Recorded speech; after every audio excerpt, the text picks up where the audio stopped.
Hey everyone, in this video, I'm going to show you 3 super easy ways to add an image to your Canva design. First, go ahead and create a new design. Choose whatever size fits your needs. I'm going to pick this one for the demo.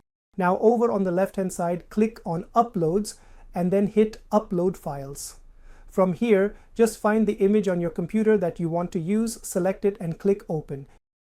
You'll see it start uploading, and once that little bar finishes, you can simply drag and drop the image right into your design.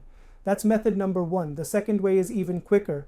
Just go to the folder on your computer where the image is saved, click and drag the image straight into the Canva workspace. That's it. It'll upload automatically and land right on your design. Now for the third method, this is helpful if you want to upload the image but don't want it on the design right away.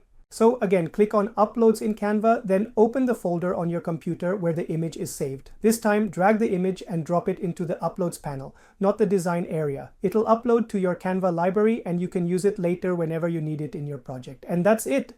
Super simple, right? If this video helped you out, don't forget to like and subscribe for more Canva tutorials and tips. Thanks for watching.